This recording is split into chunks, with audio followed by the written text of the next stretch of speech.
Hello hi नमस्कार friends, कैसे हैं आप सभी। आरआरबी एनटीपीसी 2026 के इस वीडियो में आपका स्वागत है। फ्रेंड्स, इस वीडियो सीरीज में आरआरबी एनटीपीसी 2026 के ऑल 24 सेट्स का subject wise topic wise detail explanation करेंगे। तो आज हम लोग कंप्यूटर के क्वेश्चंस को डिस्कस करेंगे। जिन्होंने अब तक चैनल को सब्सक्राइब नहीं किया है, प्लीज़ चैनल को लाइक शेयर एंड सब्सक्राइब जरूर करें। इसकी पीडीएफ हमारे टेलीग्राम चैनल द जीके 360 पर अवेलेबल है, आप इसे वहाँ से डाउनलोड कर सकते हैं। तो चलिए वीडियो स्टार्ट करते हैं। आज का पहला सवाल है, which of the following shortcut open the system menu of the active window. निम्नलिखित में कौन सा शॉर्टकट सक्रिय विंडो को सिस्टम मेन्यू ओपन करता है। सक्रिय विंडो का सिस्टम मेन्यू ओपन करता है। तो इसका शॉर्टकट बताना है। इसका शॉर्टकट है alt plus space. Alt plus space से एक्टिव विंडो ओपन हो जाता है। ठीक है। ऑल्ट इंटर का यूज किस लिए किया जाता है? तो प्रॉपर्टीज ओपन करने के लिए। प्रॉपर्टीज ओपन करने के लिए। अल्ट F4 विंडोज़ क्लोज करने के लिए। शटडाउन के लिए, अगर विंडोज़ का कोई भी प्रीवियस ओपन ना हो तो विंडोज़ शट डाउन करने के लिए भी इसका यूज करते हैं। ऑल्ट टैब का प्रयोग विंडो स्विच करने के लिए, एक साथ 3-4 विंडो हो तो अलग अलग विंडो पर जाने के लिए ऑल्ट प्लस टैब का प्रयोग करते हैं। तो राइट आंसर हो गया ए, ऑल्ट स्पेस। दूसरा सवाल, which tab in Windows 11 task manager allow the users to change the priority of running application. Windows 11 task manager का कौन सा टैब यूजर को रनिंग एप्लीकेशन की प्रायोरिटी चेंज करने की सुविधा देता है? प्रायोरिटी चेंज करना, तो टास्क मैनेजर के डिटेल टैब्स में, टास्क मैनेजर के डिटेल टैब में जाकर आप प्रायोरिटी को चेंज कर सकते हैं। प्रायोरिटी चेंज कर सकते हैं। तो ये इसका राइट आंसर होगा। परफॉर्मेंस चेक करने के लिए हमें सीपीयू मेमोरी ग्राफ्स में जाना होता है। सीपीयू मेमोरी ग्राफ्स में स्टार्टअप प्रोग्राम्स के लिए, स्टार्टअप प्रोग्राम्स के लिए हम स्टार्टअप सिस्टम मेनू में जाते हैं यूजर्स के सेशन को चेक करने के लिए, यूजर सेशन के लिए। तो राइट आंसर हो गया ए, डिटेल्स। क्या है? टच स्क्रीन के टाइप दिए गए हैं। ठीक है। तो पहला है कैपेसिटिव टच। कैपेसिटिव टच में क्या होता है? तो इसमें विद्युत चालकता से फिंगर टच करते हैं। विद्युत चालकता से फिंगर टच, यानी यह फिंगर टच स्क्रीन है लेकिन इसमें विद्युत चालकता का प्रयोग किया जाता है। इंफ्रारेड ग्रिड टच, इसमें आईआर बीम्स का प्रयोग किया जाता है। IR beams. सरफेस एकॉस्टिव वेव, इसमें ध्वनि तरंगों का प्रयोग किया जाता है। साउंड वेव का प्रयोग किया जाता है। और रेजिस्टिव टच, इसमें क्या होता है? रेजिस्टिव टच में 2 फ्लेक्सिबल लेयर होते हैं। तो 2 फ्लेक्सिबल लेयर्स होते हैं जो कि सवाल में पूछा गया है। ठीक है। तो राइट आंसर हो गया डी, रेजिस्टिव टच, जिसे हम लोग 2 फ्लेक्सिबल लेयर्स को एक साथ प्रेस करके टच स्क्रीन का यूज करते हैं। तो डी इसका राइट आंसर है। In the Windows operating system, if A file named config.ini is located in the root directory of the main drive, what is the correct and complete absolute path to refer to this file? Windows operating system में यदि config.ini नामक एक file मुख्य drive के root directory में है तो इस फाइल को संदर्भित करने के लिए कौन सा सही एब्सोल्यूट पाथ होगा? पाथ बताना यानी एड्रेस बताना है। सवाल में कहा गया है कि मुख्य ड्राइव के रूट डायरेक्टरी में config.ini नामक एक फाइल है, तो इसका करेक्ट पाथ होगा सी ड्राइव config.ini। ठीक है। तो डी इसका राइट आंसर है। Which core component of the Windows operating system is responsible for handling low level task such as memory management and process scheduling. Windows का low level manager कौन होता है? Windows operating system का कौन सा घटक memory प्रबंधन और प्रोसेस शेड्यूलिंग जैसे निम्न स्तरीय कार्य को संभालने के लिए उत्तरदायी है? तो विंडोज़ का लो लेवल मैनेजर जो होता है वो होता है window kernel. Windows kernel, D इसका राइट आंसर है। हालांकि यह ऑपरेटिंग सिस्टम का सबसे कोर घटक होता है। ऑपरेटिंग सिस्टम का कोर घटक होता है। कर्नेल का काम होता है मेमोरी मैनेजमेंट और प्रोसेसिंग शेड्यूलिंग। इसका काम क्या है? मेमोरी मैनेज करना प्लस प्रोसेस को शेड्यूल करना। प्रोसेस शेड्यूल करना, ठीक है। सर्विस कंट्रोल मैनेजर, यह सर्विसेज से संबंधित है। सर्विसेज से सर्विस को मैनेज करता है। विंडोज़ एक्सप्लोरर, यह GUI का काम करता है। GUI, graphical user interface. तो डी इसका राइट आंसर है Windows kernel. In Windows operating system which type of file is most likely to be classified as a system file. Windows OS में किस प्रकार के फाइल को सिस्टम फाइल के रूप में वर्गीकृत किए जाने की अधिक संभावना है? दूसरे शब्दों में समझे तो सिस्टम फाइल कौन से फाइल को सिस्टम फाइल कहेंगे? ऑप्शन है MP3। MP3 क्या होता है? यह ऑडियो फाइल होता है। MP3 ऑडियो फाइल होता है। डॉक्स, यह डॉक्यूमेंट फाइल होता है। डॉक्यूमेंट। DLL का फुल फॉर्म क्या है? Dynamic link library. Dynamic link library, जो कि एक सिस्टम फाइल है। सिस्टम फाइल है, तो राइट आंसर हो गया।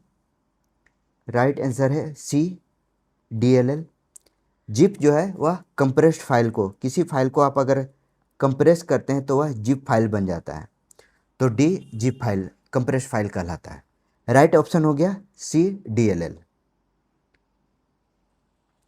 इन Windows 11 files with the MSI extension are mainly design for which specific function.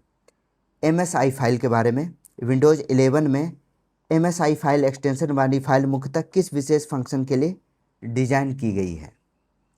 Option है रास्टर और वेक्टर इमेज को एडिट करने के लिए, फॉर्मेटेड टेक्स्ट, इमेज और डॉक्यूमेंट कंटेंट को स्टोर करने के लिए, थर्ड है मल्टीमीडिया ऑडियो और वीडियो स्ट्रीम को एनकोड करने के लिए, और फोर्थ है सॉफ्टवेयर एप्लीकेशन का इंस्टॉलेशन करना। तो आपको पता होगा सॉफ्टवेयर इंस्टॉलेशन, इसे माइक्रोसॉफ्ट इंस्टॉलर कहा जाता है। MSI को माइक्रोसॉफ्ट इंस्टॉलर कहा जाता है, ठीक है। या सॉफ्टवेयर इंस्टॉल करने के लिए इसका यूज किया जाता है। डी इसका राइट आंसर है, ठीक है। माइक्रोसॉफ्ट इंस्टॉलर सॉफ्टवेयर इंस्टॉल करने के लिए यूज करते हैं। एक होता है EXE का भी प्रयोग सॉफ्टवेयर इंस्टॉल के लिए किया जाता है। लेकिन MSI है जहाँ, तो वहाँ माइक्रोसॉफ्ट टर्म जुड़ा है, तो यह certain software Microsoft software install करने के लिए यूज करते हैं। तो डी इसका राइट आंसर है। What is used in Windows 11 to search for file with partial name. Windows 11 में आंशिक नाम वाली फाइलों को खोजने के लिए आप किसका उपयोग करते हैं? ऑप्शन है $, या एम्परसेंड।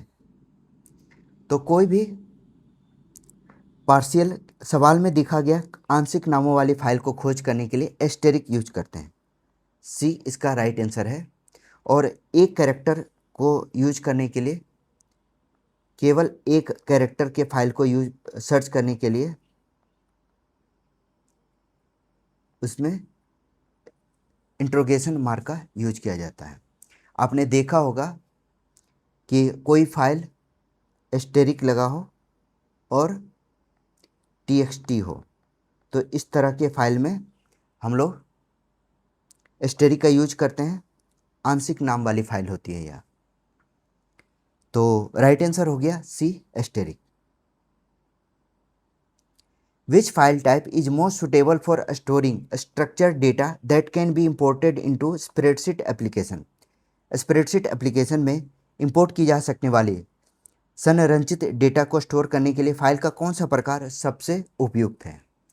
फाइल का प्रकार पूछा गया है किसके लिए? स्प्रेडशीट एप्लीकेशन में। तो आपको पता है स्प्रेडशीट के लिए स्प्रेडशीट किस में बनाया जाता है? एक्सेल में। एक्सेल स्प्रेडशीट बनता है तो उसमें मुख्य रूप से CSV फाइल का प्रयोग किया जाता है। CSV common separated value, common separated value के लिए, ठीक है। CSV फाइल स्प्रेडशीट में इंपोर्ट किया जा सकता है CSV फाइल को। इसका यूज एक्सेल में भी, CSV फाइल का यूज एक्सेल में, गूगल शीट में, ठीक है। तो इन सब जगह CSV को इंपोर्ट किया जा सकता है। EXE होता है जो फाइल एग्जीक्यूटेबल हो। एग्जीक्यूटेबल फाइल का एक्सटेंशन नेम है EXE। MP4 यह वीडियो फाइल एक्सटेंशन है। और लास्ट है PNG जो कि इमेज फाइल का फाइल फॉर्मेट है। तो राइट आंसर हो गया CSV। याद रखिएगा काफ़ी बार यह सवाल पूछा गया है। Which wild card is use to search for files matching a pattern? एक पैटर्न से मैच करने वाली फाइलों को खोजने के लिए किस वाइल्ड कार्ड का इस्तेमाल किया जाता है? पैटर्न सर्च वाइल्ड कार्ड के लिए हम लोग फाइल एक्सटेंशन का यूज करते हैं एस्टेरिक डॉट। डी इसका राइट आंसर है। जैसे एस्टेरिक डॉट डॉक्स के लिए हम क्या करते हैं, सभी वर्ड फाइल इसमें सर्च होता है, सभी word files. Asterisk dot JPG से सभी जेपेग फाइल को इसमें सर्च करते हैं। और है रिपोर्ट एस्टेरिक डॉट PDF जिसमें रिपोर्ट से शुरू होने वाली PDF को, रिपोर्ट से शुरू होने वाले PDF को इसमें सर्च किया जाता है। वाइल्ड कार्ड का यानी फाइल एक्सटेंशन का यूज किया जाता है। तो राइट आंसर हो गया D।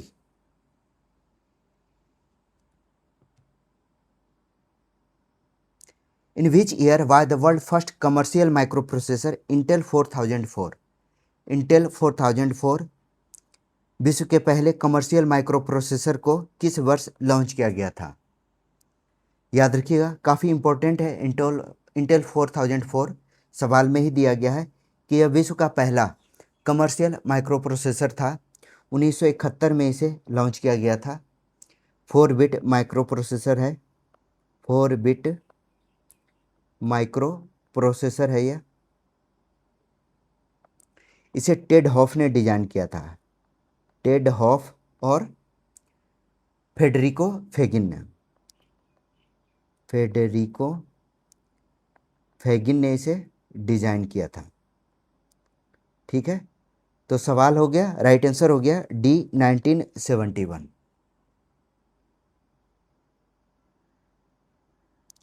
The term GIGO means होता है garbage in garbage out, is most closely related to which characteristic of computer? GIGO पद कंप्यूटर के किस अभिलक्षण से सबसे अधिक निकटता से संबंधित रखता है?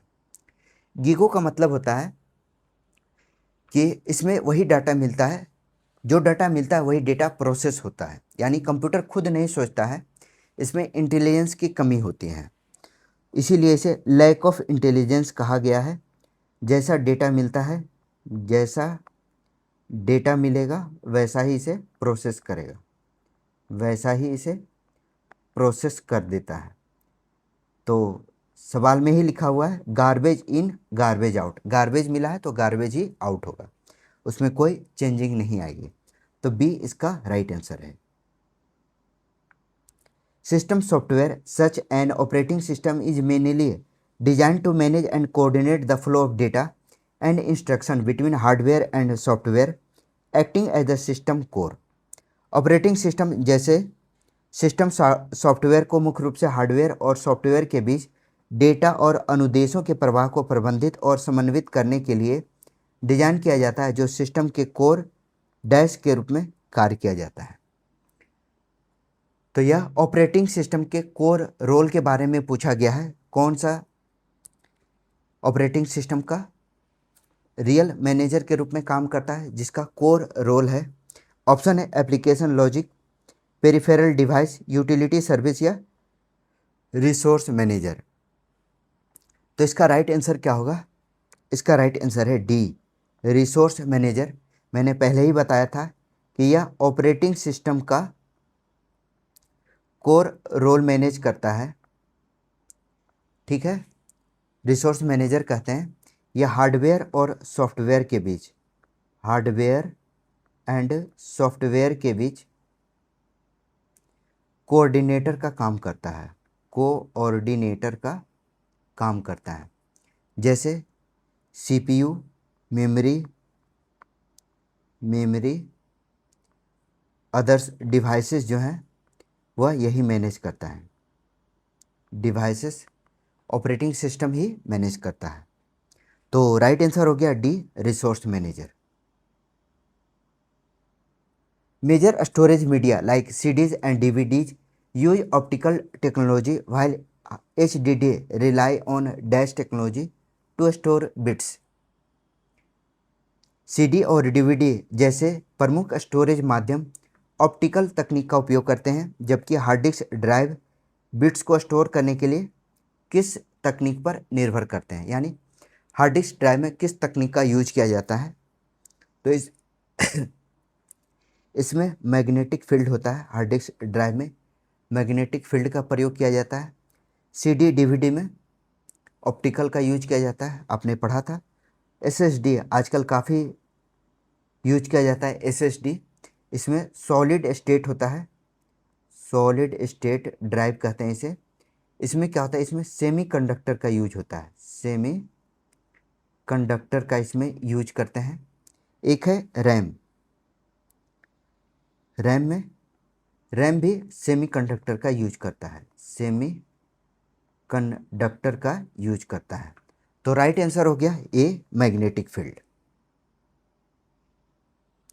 Maria wants to manage the startup program and services that run automatically when Windows 11 starts. Which Windows utility provides dedicated startup and service tasks for the purpose? Maria उन स्टार्टअप प्रोग्राम और सर्विस को मैनेज करना चाहती है जो Windows 11 के start में होने वाले ऑटोमेटिक रूप से रन करते हैं। कौन सा विंडोज़ यूटिलिटी इस काम के लिए डेडिकेटेड स्टार्टअप और सर्विस टास्क प्रदान करता है? तो इसे कहते हैं स्टार्टअप प्रोग्राम मैनेजमेंट। यह किसके द्वारा किया जाता है? तो MS कॉन्फ़िग के द्वारा किया जाता है। इसका काम क्या है? तो यह सिस्टम कॉन्फ़िगरेशन यूटिलिटी है, सिस्टम कॉन्फ़िगरेशन यूटिलिटी है।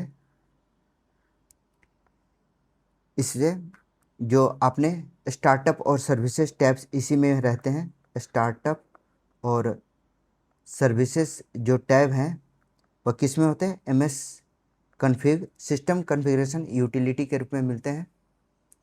ठीक है। विंडोज़ डिफेंडर, यह एंटीवायरस होता है एक तरह का, विंडोज़ का अपना एंटीवायरस के रूप में काम करता है Windows defender. Disc cleanup, storage को क्लीन करने के लिए, स्टोरेज को क्लीन करने के लिए डिस्क क्लीनअप का यूज किया जाता है। तो राइट आंसर क्या होगा? राइट आंसर है सी, MS कॉन्फ़िगर। तो सी इसका राइट आंसर है। In Windows 11, which built-in tool opens immediately when the users press Ctrl Shift plus Escape? Windows 11 में कौन सा built in tool user keyword shortcut Ctrl Shift plus इस्क दबाने पर तुरंत ओपन हो जाता है? तो इनबिल्ट मैनेजर होता है। Ctrl Shift और Escape आप दबाएंगे तो टास्क मैनेजर ओपन होता है। बी इसका राइट आंसर है। टास्क मैनेजर सीधा ओपन हो जाएगा। कैसे? Ctrl Shift और Escape को प्रेस करने से। ठीक है। विंडोज़ प्लस ई शॉर्टकट अगर आप क्लिक करेंगे कीबोर्ड से तो फाइल एक्सप्लोरर ओपन हो जाएगा। ठीक है। विंडोज़ प्लस आई से हम सेटिंग्स को ओपन करते हैं। तो राइट आंसर हो गया B, task manager. Which component of system software is directly responsible for managing the flow of data between central processing unit CPU and peripheral device such as printer और माइस?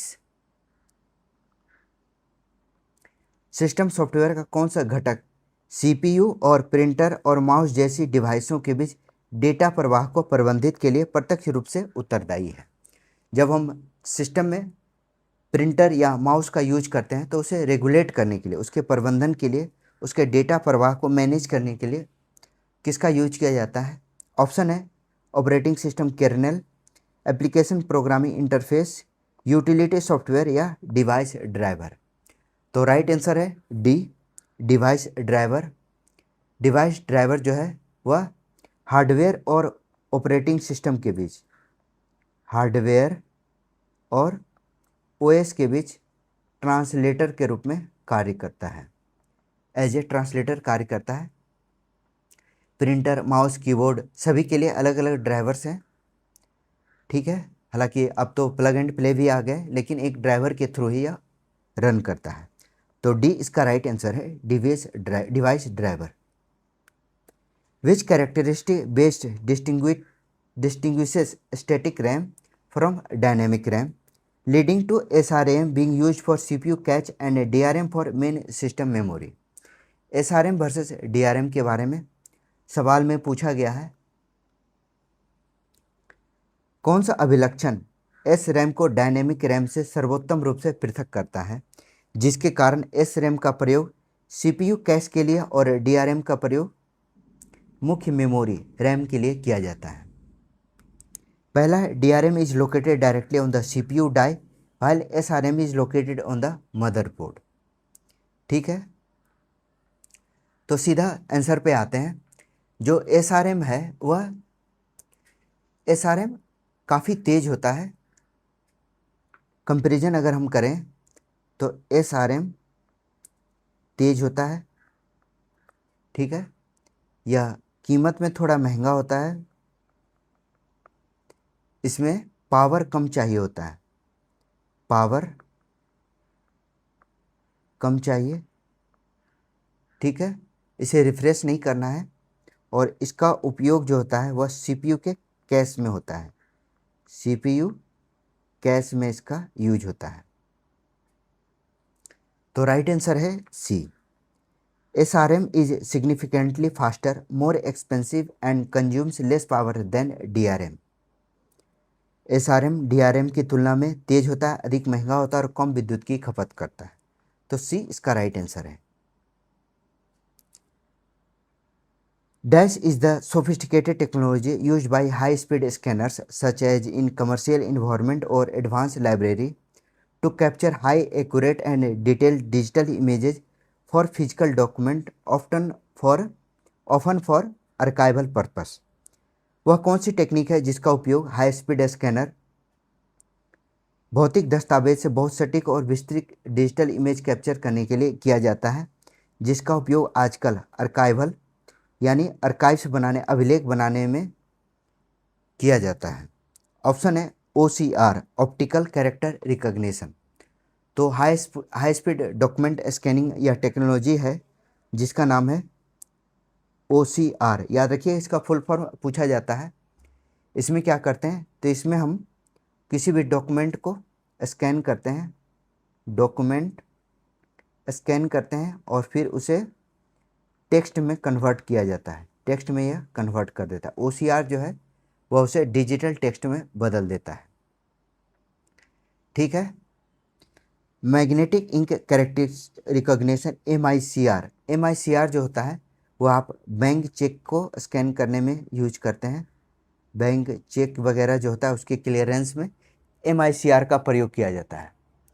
ठीक है। और thermal printing का प्रयोग, इसका प्रयोग रिसिप्ट आजकल online जो भी कियोस्क होता है जहां आप बिल लेते हैं, वहां क्या होता है, थर्मल प्रिंटिंग का प्रयोग किया जाता है रिसिप्ट को प्रिंट करने के लिए। तो राइट आंसर हो गया A, optical character recognition. Diligence is a major characteristic of computer system. Which is the following scenarios mainly highlights a limitation of computer that cannot be overcome by diligence? Computer system का एक प्रमुख अभिलक्षण diligence है। निम्नलिखित में कौन सा मुख्य रूप से कंप्यूटर सिस्टम की एक ऐसी सीमा को उजागर करता है जिससे उसके डिलीजेंस के द्वारा दूर नहीं किया जा सकता है? तो डिलीजेंस का मतलब होता है बिना थके काम करने वाला, बिना थके काम करना क्या कहलाता है? डिलीजेंस कहलाता है। ठीक है, तो इसमें क्या होता है, हमने पढ़ा था गीगो। गीगो क्या होता है? गार्बेज इन और गार्बेज आउट, यानी इसमें इंटेलिजेंस की कमी होती है और यह डिलीजेंस से भी नहीं सुधरता है। तो राइट आंसर होगा डी, कंप्यूटर गलत आउटपुट उत्पन्न करता है क्योंकि दर्ज किया गया प्रारंभिक डेटा त्रुटिपूर्ण था। तो इसे डिलीजेंस की लिमिटेशन कहा गया है। कितना भी मेहनत कर लीजिए, अगर डेटा आपका गलत है तो आउटपुट भी गलत ही होगा। इसे डिलीजेंस की लिमिटेशन कहा गया है। तो डी इसका राइट आंसर है। Why is RAM call random access memory? RAM को रैंडम एक्सेस मेमोरी क्यों कहा जाता है? ऑप्शन है डेटा अस्थायी रूप से संग्रहित करता है, बिल्कुल नहीं। डेटा बिना संरचना के यादृच्छिक रूप से संग्रहित करता है। डेटा को केवल क्रमिक रूप से ही एक्सेस किया जा सकता है। एंड डी है डेटा को सीधे किसी भी स्थान से एक्सेस किया जा सकता है। तो रैंडम एक्सेस मेमोरी नाम ही है, तो डी इसका राइट आंसर है। इसे किसी भी मेमोरी लोकेशन से सीधे एक्सेस किया जा सकता है। ठीक है, तो राइट आंसर हो गया D. A user accidentally turn on override mode and each new character replace the old character in the line. Which key toggle between insert mode and override mode? एक उपयोगकर्ता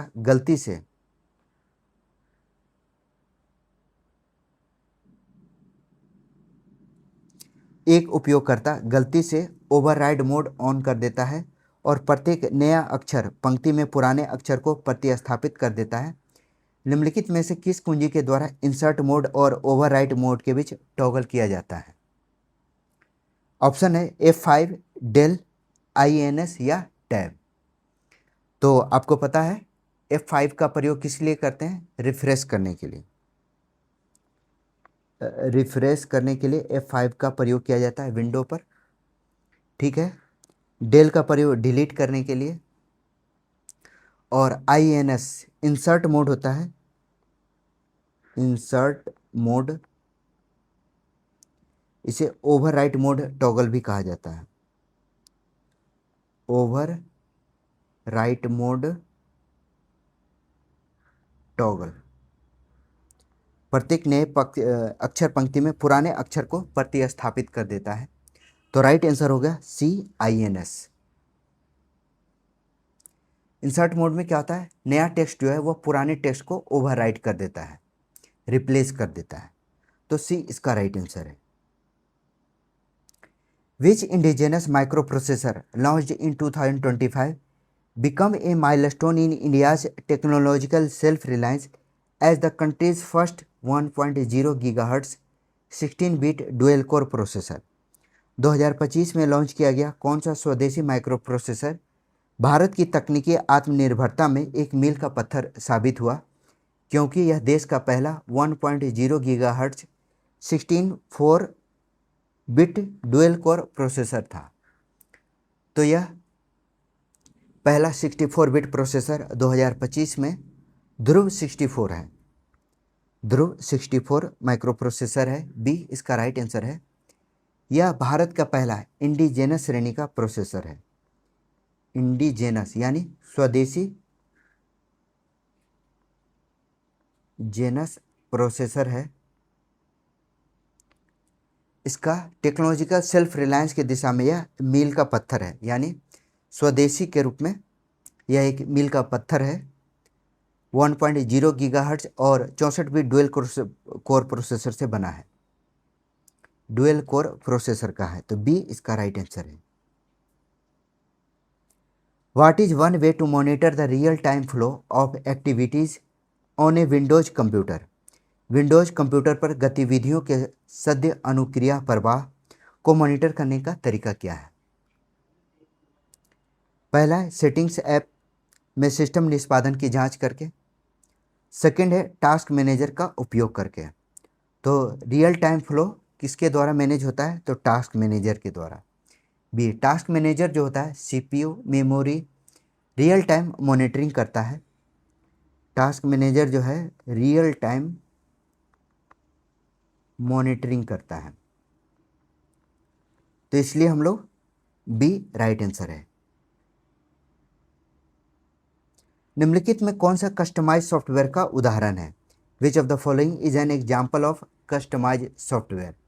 ऑप्शन है Libre Office Calc, Mozilla Firefox application, या Adobe Photoshop software, या school management software.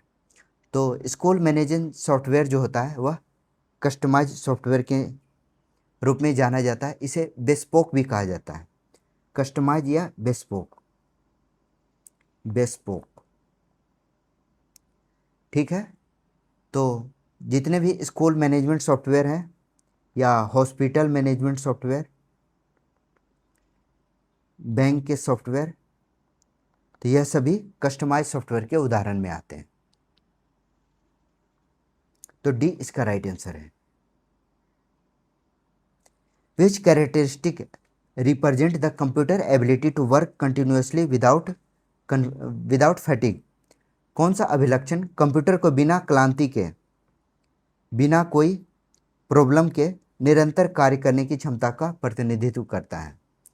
हमने अभी भी पढ़ा था डिलीजेंसी। डिलीजेंसी जो है वह कंप्यूटर की इम्पोर्टेंट फीचर है जो कि बिना फटीग के कंटिन्यूसली वर्क कर सकता है। तो सी इसका राइट आंसर है। कंप्यूटर में क्या होता है? डिलीजेंसी होता है, इसमें एक्यूरेसी होता है।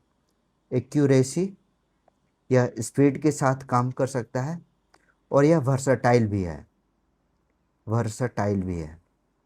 तो राइट आंसर हो गया C diligence. Who is responsible for loading the operating system into memory during the booting process? Booting प्रक्रिया के दौरान ऑपरेटिंग सिस्टम को मेमोरी में लोड करने के लिए कौन उत्तरदायी है? तो हमें पता है जब भी हम ऑपरेटिंग सिस्टम को बूट करते हैं तो यह बायोस के द्वारा किया जाता है। बायोस बूट स्ट्रैप लोडर होता है। बायोस से ही हम ऑपरेटिंग सिस्टम में, ओएस में मेमोरी में लोड करने की प्रक्रिया शुरू करते हैं। इसी से ही मेमोरी में लोड करने की प्रक्रिया शुरू होती है। यह जब सिस्टम हम स्टार्ट करते हैं, पावर ऑन करते हैं, उसी समय बायोस में इंटर किया जाता है। तो डी इसका राइट आंसर है।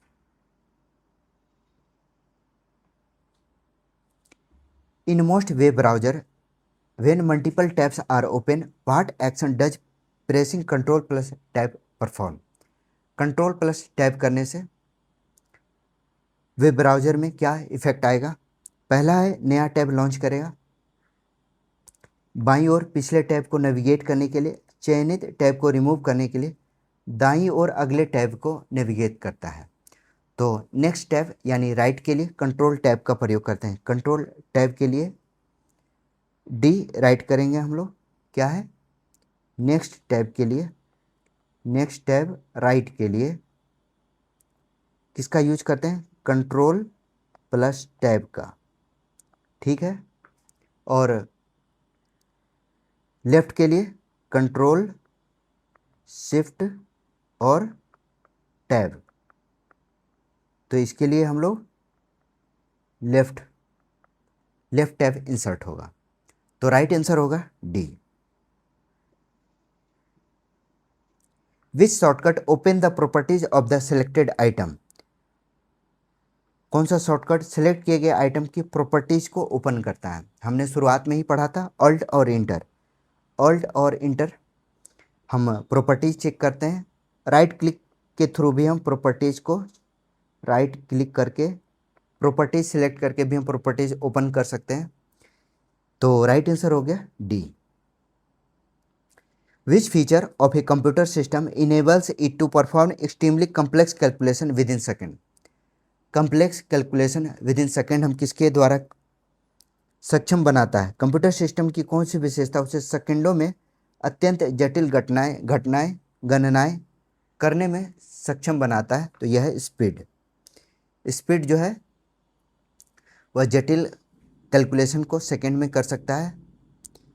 एक ऑप्शन होता है फ्लोटिंग पॉइंट ऑपरेटिंग पर सिस्टम, इस पर सवाल पूछा गया है, याद रखिएगा। फ्लॉप्स का full form floating point operating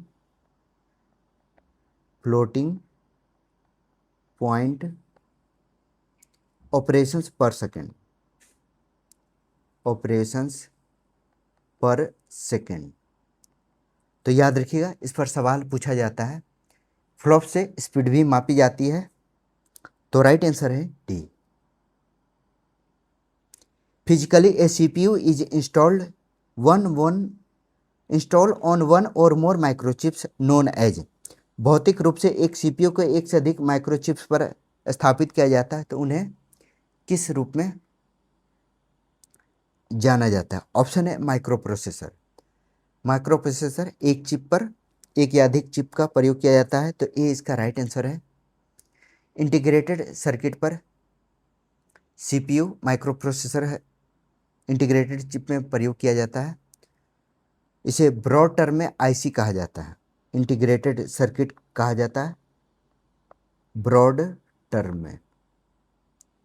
ठीक है, ट्रांजिस्टर जो है वह आईसी का इंटीग्रेटेड सर्किट का कंपोनेंट है, और कॉम्पैक्ट डिस्क तो सीडी को कहा जाता है।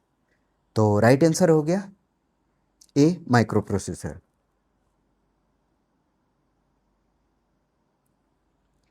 Under which section can total processor utilization across all computer core be found?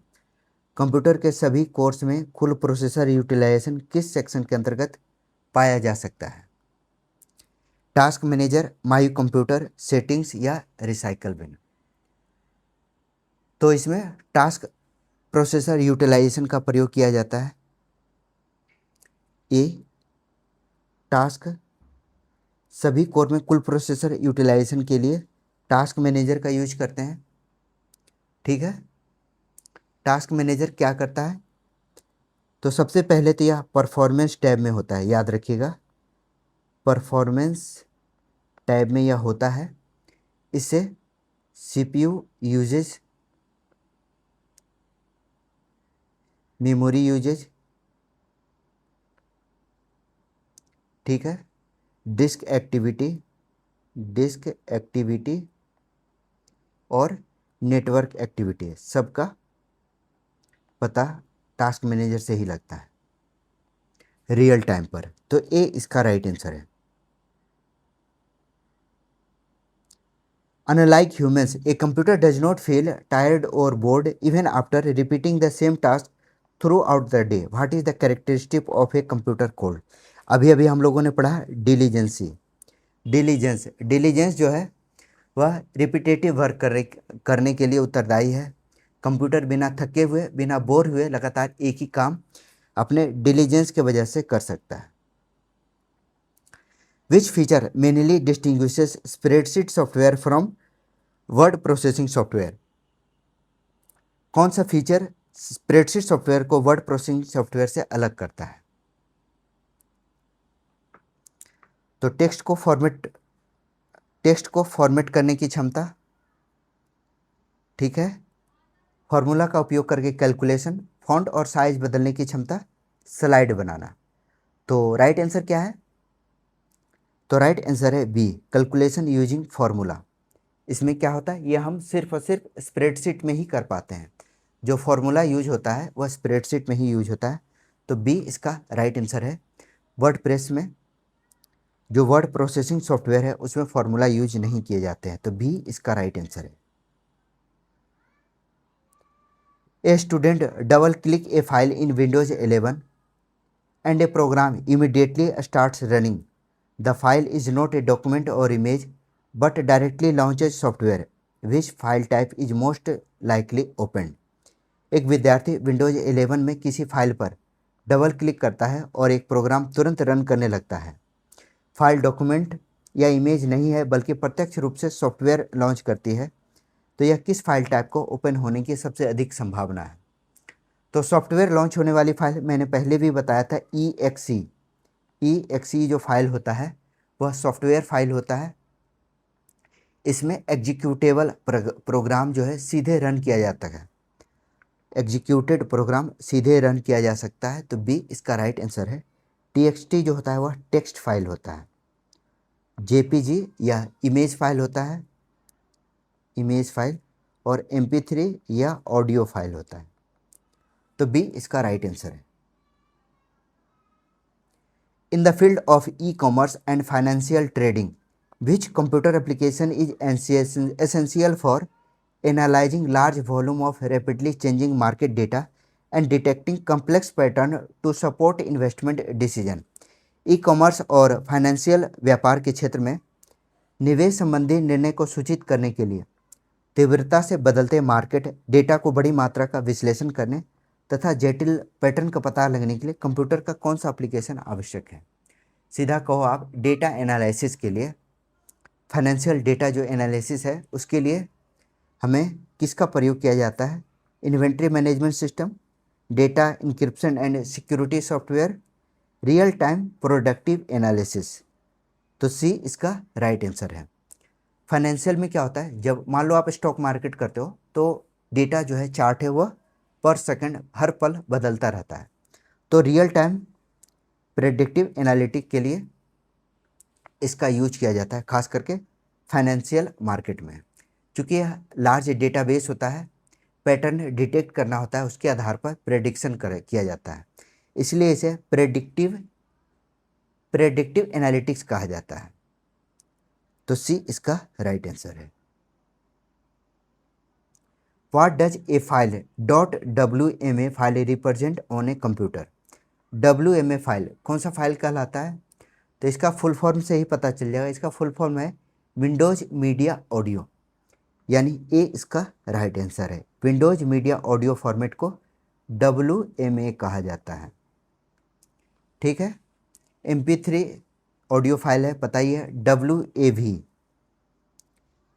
एक फाइल होता है, याद रखिएगा, WAV यह क्या होता है? वेव फॉर्म ऑडियो होता है, वेव फॉर्म ऑडियो।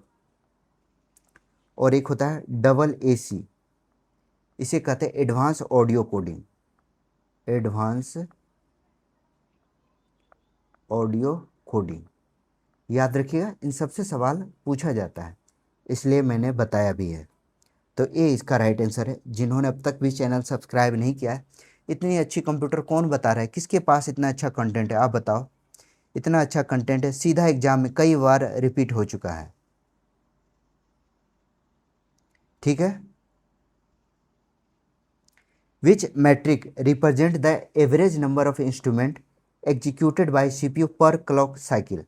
कौन सा मीट्रिक CPU के द्वारा प्रति क्लॉक साइकिल निष्पादित अनुदेश को औसत संख्या को दर्शाता है? पहला है कोर काउंट, बस स्पीड, IPC इंस्ट्रक्शन पर साइकिल या क्लॉक स्पीड। तो CPU डेटा जो है वह IPC इंस्ट्रक्शन पर साइकिल, IPC के द्वारा चलता है, इंस्ट्रक्शन पर साइकिल, ठीक है। तो सी इसका राइट आंसर है। शॉर्ट फॉर्म होता है IPC का, इंस्ट्रक्शन पर साइकिल, याद रखिए, इस पर सवाल पूछा गया है, तो सी इसका राइट आंसर है।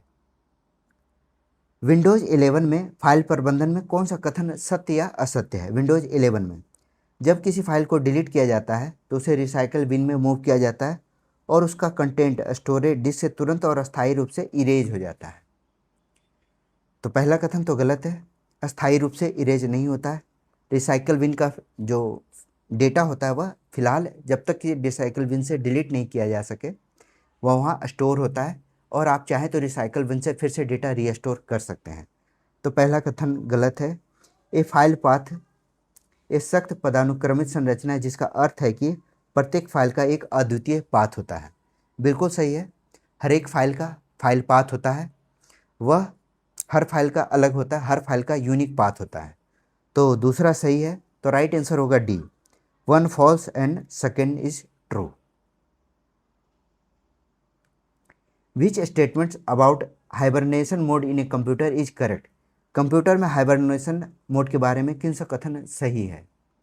हाइबरनेशन मोड, पहला है इस मोड में बिजली का न्यूनतम उपयोग होता है, पहला ही सही है। हाइबरनेशन मोड में क्या होता है, इसमें कम से कम बिजली का प्रयोग करते हैं, तो ए इसका राइट आंसर है।